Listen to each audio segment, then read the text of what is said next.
Morning all. I thought it'd be interesting to visit the Kasparov-Anand match game of 1995, which was really dramatic.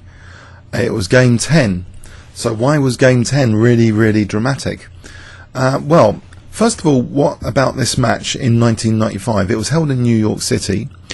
According to ChessGames.com, there's nice information about the match. Stripped of his title by FIDE for holding his 1993 match with Nigel Short. So Kasparov was outside of the world's chess body FIDE. He was nevertheless still considered the legitimate world champion. The Professional Chess Association, PCA, created by Kasparov, held a series of candidate matches to choose an opponent for him. Vishy Anand succeeded in becoming the champion's opponent. So Kasparov and Anand played above New York City. They played at the observation deck of the 107th floor of the World Trade Center in New York City. The prize fund was staggering. With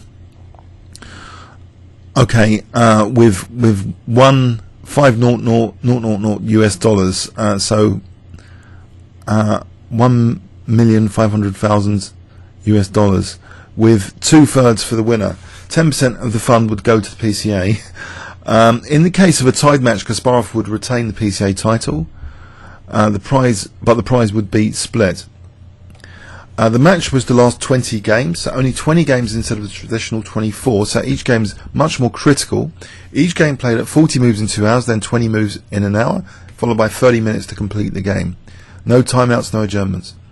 Now this match, so this is game 10. The match started actually with 8 straight draws. 8 straight draws. And in game 9, Vishy Anand beat Kasparov. So Kasparov, he wasn't actually in the greatest of moods in this game, and it's very interesting that he was playing his moves very quickly. So e4, e5, he rattled out knight f3. So Vishy Anand playing black, knight c6, bishop b5, a6, bishop a4, all standard stuff so far. And they played this all before, I believe, in this match, earlier in this match. D takes e5, bishop e6, all standard so far. Kasparov rattling out his moves, as I say, all in preparation. Knight bd2, knight c5, c3, and now Vishy takes the opportunity to play the move d4, because if you look at the queen, it's not in contact with d4. You might think this is a good move for black to play d4 here. Now here is where Kasparov rattled out an amazing prepared move. So very interesting prepared move, which we're going to have to check out in the second pass of this game, what the exact consequences are. It's the move knight g5. Okay, it does seem to leave the knight hanging. So you might think, well, why is this? Is there some discovered attack with the knight here? Well, just very briefly, after queen takes g5, for example, white has queen f3, and this could be the intention, that it's difficult to support c6 here. We might have to consider, though, in the second pass, for example, king d7. What would happen there on king d7, for example? Is that completely ridiculous? But maybe, for example, bishop takes e6, and there's other problems there after queen f7 and knight e4. So that's something to check out in the second pass. So knight g5, but this is all prepared. Vishy ignores that knight. He plays d takes c3, and instead he's heading to try and exploit this seemingly sensitive d3 square, and white's looseness on the queen side here, but the black king is still in the center in this position. We see knight takes e6, f takes e6, b takes c3, and now a seemingly aggressive move, queen d3, and seemingly logical. White looks a little bit, this rook hasn't developed the queen side. Doesn't this look like an impressive move? Ordinarily, I think it would be, but the king in the center is a bit dangerous, surely, for black. Kasparov rattles out again bishop c2. He spent less than a minute, I believe, on all these moves. Queen takes c3. Now knight b3, which is an implied sacrifice, because the only thing holding the rook here is the knight, and he just offered the knight. Now Vishy took on b3. After bishop takes b3, he doesn't take the rook here, or rather it doesn't take it immediately. A little bit of concern about e6. Knight d4 is played. Okay. Now you might think, well, move the rook. I think we'll check this out in the second pass. Move the rook. But no, there's another idea, and it's again quickly rattled out. Queen g4. Just sacrifice the rook. Okay, very interesting. King in the centre, e6, bit vulnerable. Right, what is going on here? The rook is taken, and we see bishop takes e6. And there's a big threat now of bishop d7 check. And you might think, well, rook d8, for example. Well, rook d8 is played. And now a very aggressive move. Exploiting the queen on a1 is played here. Forcing move, bishop h6. So attacking the queen. Okay. The queen moves to c3. And now bishop takes g7. And the point here is now, this is really quite dangerous for black. If he takes, then check here. And then that will be mate on f7. So he can't take this bishop. It's immune. Vishy tries to defend now this diagonal. Taking on e6 is also very dangerous. Maybe just Kasparov would just, after bishop e7, take the rook, for example. So this queen d3 kind of offers back a rook in return and tries to defend this sensitive diagonal. So bishop takes h8, queen g6. Okay. Now Kasparov, he has in this position a pawn up from this bit of preparation. He just plays bishop f6 now. So protecting that bishop, it was attacked twice. He's got his queen protected. Okay, bishop e7. That's taken. The queen's come off. King takes e7. And now the bishop is annoyingly eyeing c8, making this move more annoying than usual. Rook c1. How to defend the pawn? It must move forward. It goes to c6. Okay. f4 now, and we have mobile pawns. After all this, what a great bit of preparation. The whole thing. All preparation. It's all being played very, very quickly. Kasparov still playing moves quickly. So this was after losing the day before. This kind of prepared line, very dynamic, aggressive, with the black king in the centre, sacrificing a whole rook, winning black's rook over there, and now reaching this endgame which looks absolutely hopeless for black, because these pawns simply threaten to swamp. Black's king is going to be an excuse to sort of go much further into the position. We see a5, black trying to use his pawns as well, but now king f2 frees up the bishop for the moment from protecting e2 in case the bishop wants to move somewhere, or the king can just come in the centre, park in the centre. a4, king e3, holding down the rook now to support d4. b4. Okay, is this dangerous? Are these two pawns dangerous now as compensation for black? Bishop d1, and we see a3. With the knight on d4, black still has the potential for b3 to try and create a passed pawn, but white now, with that bishop d1, has vacated g4 for this g4 move now, so these pawns can now proceed. And this bishop's not bad on d1. It's got these key squares here, and you can imagine after f5, g5, f6, this h5 is actually going to be a useful square in this position. It looks like a rather extreme position, bishop versus knight, with the knight seemingly very powerfully centrally placed, but this bishop is quite good there on d1 here. We see rook d5, rook c4, challenging that pawn is protected. Now king e4 protecting e5, and there's nothing really stopping now f5. Now that the king's protecting e5, f5 is on the cards. The rook has to move as well, and that loses the pawn as well. Rook takes c5, so it's getting a bit desperate. 2 pawns down. Knight e6, rook d5, rook c8, and here it is, f5, starting to drive black back. Check, king e3, knight c5, and now g5, which opens up h5 for the bishop potentially. So this is getting quite dangerous indeed. Rook c1, but now you don't want to play f6 perhaps with king e6 as a possible move. So this move cuts out king e6, making f6 check more effective. And the combination of f6 and bishop h5 is really terminal. Black could end up getting mated on the back row here, even if these pawns don't queen. And here Vishy actually resigned. It was an amazing bit of preparation. It was all played, rattled out, this whole thing. So I don't know if we can call it a brilliancy game or a preparation brilliancy game. Is that going to be a new term for this kind of thing? Preparation brilliancy.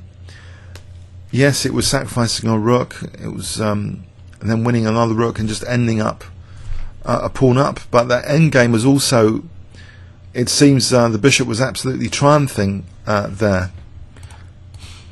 Let's do an engine check from this position. So we're talking +6 here. Let's say, for example, b3, check. I think bishop h5, threatening mate. It's pretty horrendous. That parries d8 for a moment. If we have this position now, e6, e7, it's become very convincing. In fact, we can just queen here, f7, queen, even with the knights even stronger to keep the check. Okay, this is an engine line. And just take, yeah, if you don't let black queen, that's okay. So that's just an example. It's pretty hopeless basically. This bishop h5 and the rook coming to the back row is pretty lethal with these pawns, who are also quite dangerous anyway. So let's go back and see how this preparation holds to modern Houdini. So this was 1995, but what does modern Houdini say about the whole thing? So knight g5, for example, let's do a reference check on knight g5. I think this idea existed a long time before, I suspect, of knight g5. There's even a Capablanca.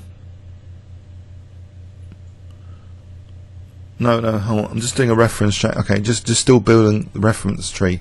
There's 117 games with knight g5. Bishop e6, 332. So let's go into knight g5 and just look at the dates. So there was a game, Karpov-Korchnoi in 1978 with knight g5. For example, 1979, Tim and Smyslov, 1979, it was taken. And there's even the idea I mentioned of king d7 in one of these stem games.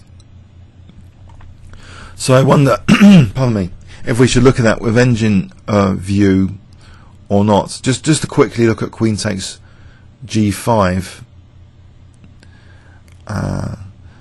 If we go into queen takes g5 and try and find a Kasparov game in this line,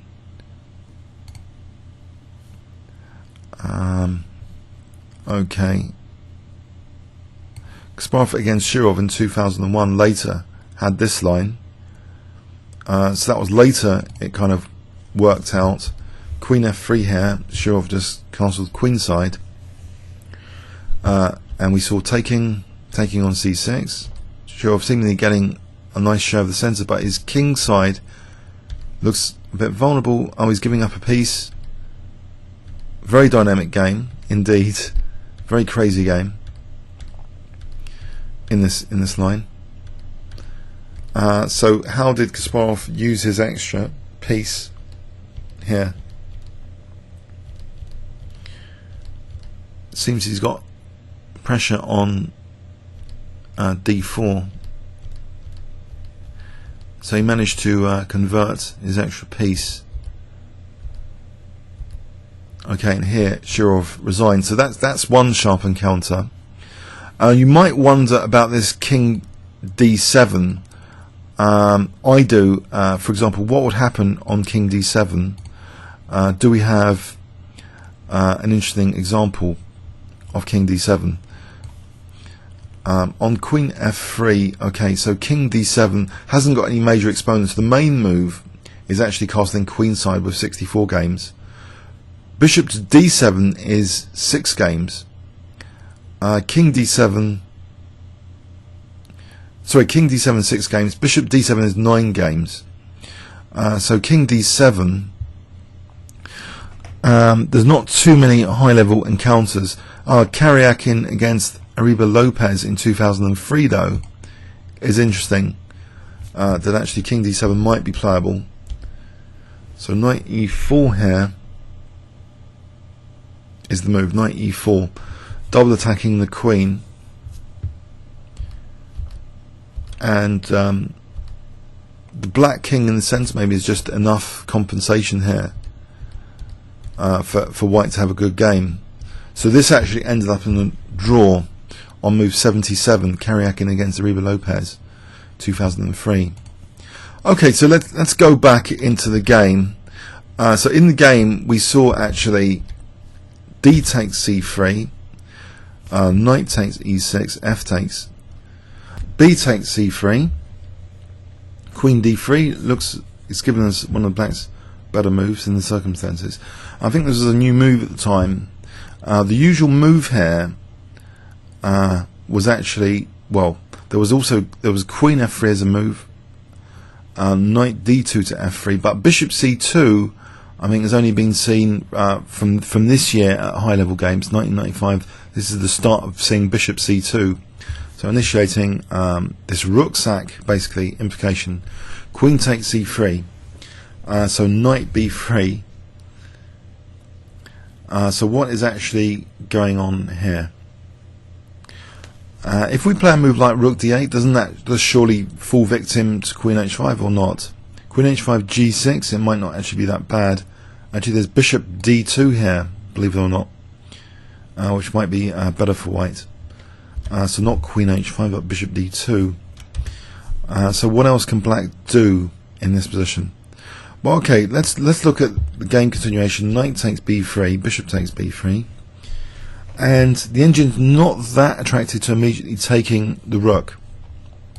If the rook is immediately taken, now check is dangerous. g6, queen f3 on that sensitive diagonal now. Knight d8, and not taking this rook but playing bishop f4, attacking the queen. Queen d4, rook d1, and for some reason here, well, the queen, something's in big trouble here, having to give up the queen. If say queen b2, queen takes a8, that's nasty anyway. And if the rook was taken immediately, then queen takes e5. So the whole point to hold that e5 pawn is a vast improvement.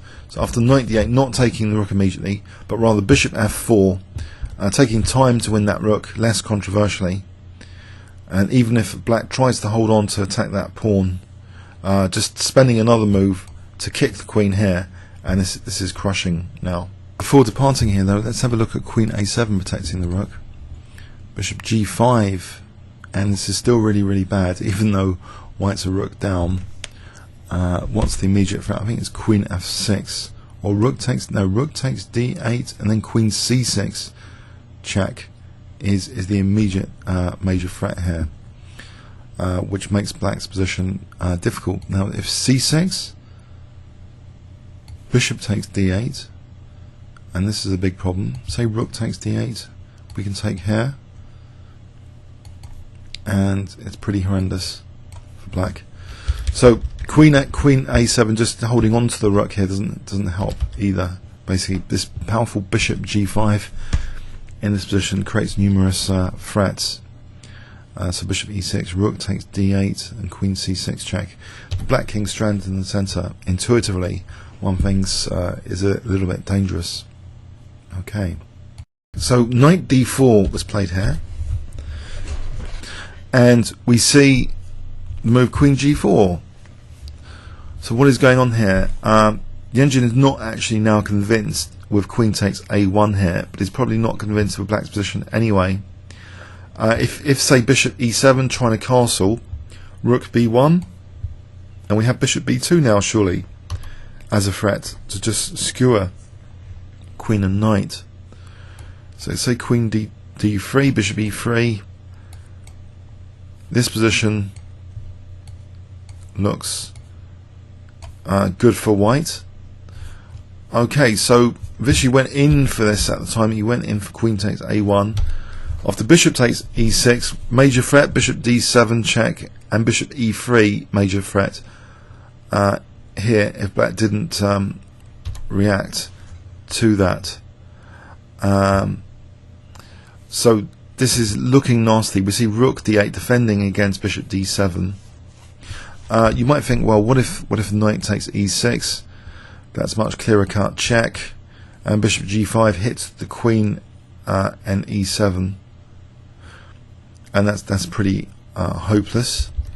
So okay, so rook d8 seems logical. Bishop h6 is the crunching move here, which really justifies the whole thing. Actually, if we went with something else, well, it's trying to get the rook back basically in style. If we went with something else like bishop g5, there's not much bite to white's attack apparently. Although we can take here, black in this position can play h5 apparently to kick the queen, then take on d8. If rook d1 here, rook h6 is very resourceful. Wow. And black's actually better. So with this h5 inserted here, if the king had taken immediately here, rook d1, king e7, this is still better for white, this position. So it's very, very dangerous for black, this position. But bishop h6 is the most precise move in this position. Just to demonstrate, for example, that again, check is mating here. So the queen moves, and we just end up getting the material back with more than we started with. So this is pretty bad news, this position now. This ending is pretty bad news for Vishy. Okay, so but from an engine point of view, let's see how exactly Kasparov he uses that advantage. Again, just technically, f4 is the best move. It creates this pawn roller, and it's supported by the bishop, so the bishop's cutting out the light squares for the king here. So if only f5 and f6. Now, so what does Vishy actually do here? Well, he played a5 to try and get his passed pawns going. So a5, and now there's king coming in. If f5 immediately, maybe this doesn't work. Rook d5, for example, and these pawns are loose all of a sudden. So it does require a bit of precision. It could be problematic, not rook e1, and maybe there's still it does require some precision, but getting the king involved is very good here. So getting the king's going to herd these two pawns.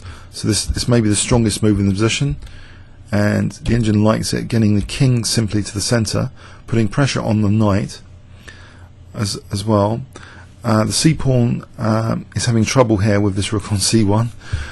So bishop d1, prompting a3. If b3 was played, we can take, let's say we take with a pawn, then rook b1, and that pawn's going, I think, here, so that's clear enough. The pawn's going, so this forces pawns like this, and now g4, so this big f5, any rook d5, there's king e4 now, the way Kasparov's played this, so the king herding the pawns in the centre. Rook d5 is played anyway here, so why not king e4 immediately, you might ask. Well, b3 is a little trick, maybe b3 or knight e6. b3, does that offer anything? Knight b5, there's a little trick like rook takes d1 and knight c3, but still better for white. Bishop e2, and it should still be better for white, but the way Kasparov plays it, maybe he's trying to suppress these little tricks. He plays the move rook c4.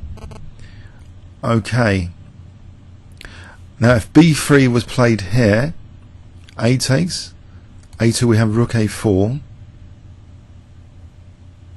knight b5, bishop e2, knight c3, rook a6. Again, this a pawn is tied down now from the rook like this, so maybe that was the intention, Kasparov's intention of rook c4. He's trying to get behind black's potential a pawn, just trying to get rid of the counterplay. Very careful to try and manage black's counterplay here. If we look at the way this was played, so rook c4, very precise still, venturing in b3. b3 wasn't played though. The move c5 was played, which means that the c5 pawn is a target if this rook is encouraged to leave d5. So after king e4 it is. I think Vishy was in time pressure. I think Kasparov had rattled out, as I say, most of his moves in about 2 minutes in this game, remarkably. Now c5 is dropping, and is b3 still a problem here? Not really. In fact, in this position we can even take, well, if we take with the pawn, is there still trouble? a2, there's still a bit of trouble. If we take the bishop, this is better. In this position we can go here to stop the pawn.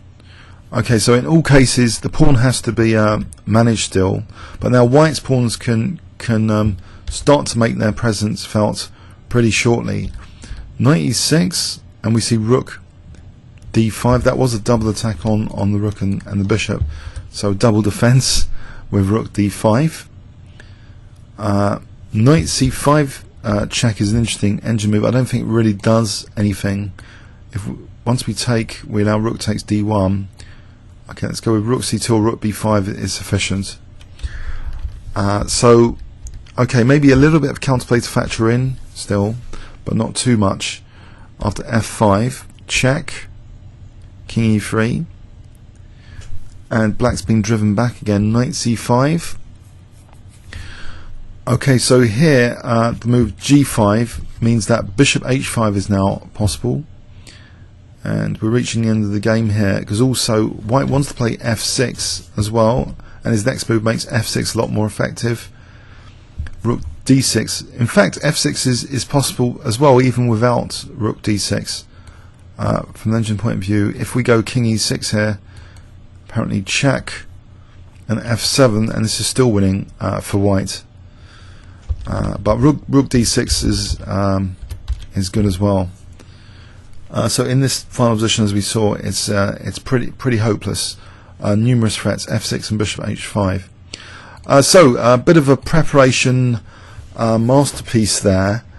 Uncorking, I think the novelty was this bishop c2. Before this hasn't been seen too many games before this.